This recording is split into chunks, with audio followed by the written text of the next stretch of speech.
चलिए अब अगले क्वेश्चन पर आते हैं बच्चों। इस क्वेश्चन में क्या बोला है, at any instant the velocity of a particle of mass 500 ग्राम।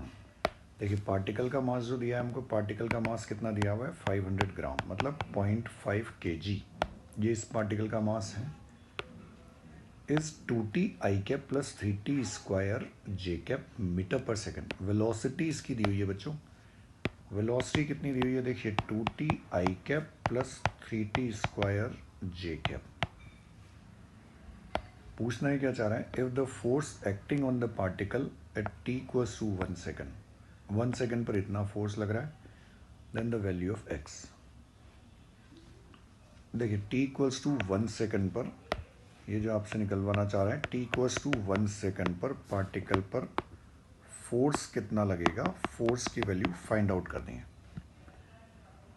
अब देखिए वेलोसिटी दिया हुआ है तो हम जानते हैं वेलोसिटी से एक्सेलरेशन लाने के लिए क्या करना पड़ता है बच्चों, वेलोसिटी से एक्सेलरेशन लाना है तो हमको डिफरेंशिएशन करना पड़ेगा।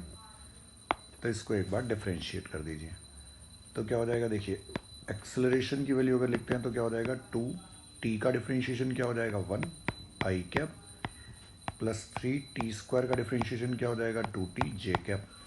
मतलब एक्सेलरेशन क्या हो जाएगा बच्चों, एक्सेलरेशन हो जाएगा 2 आई कैप प्लस 6t जे कैप। एक्सेलरेशन की वैल्यू इतनी आ गई। मास हमको कितना दिया हुआ है बच्चों 0.5 kg। तो फोर्स की वैल्यू अगर मैं लिखता हूँ यहाँ से तो क्या होगी, मास इंटू एक्सेलरेशन, मतलब 0.5 से इसको मल्टीप्लाई और कर दीजिए 2 आई कैप प्लस 6t जे कैप। तो फोर्स की वैल्यू क्या मिल जाएगी बच्चों, यहाँ से फोर्स की वैल्यू मिल जाएगी मल्टीप्लाई करने पर आई कैप प्लस 3t जे कैप। अब देखिए कहाँ पर पूछा है हमको, t इक्वल्स टू 1 सेकेंड पर एक फोर्स चाहिए, t की वैल्यू 1 पुट कर दीजिए तो फोर्स क्या मिल जाएगा आई कैप प्लस 3 जे कैप। तो अब यहाँ से हमको जो चाहिए था इसका x कॉम्पोनेंट, मतलब x की वैल्यू चाहिए थी जो y कॉम्पोनेंट है।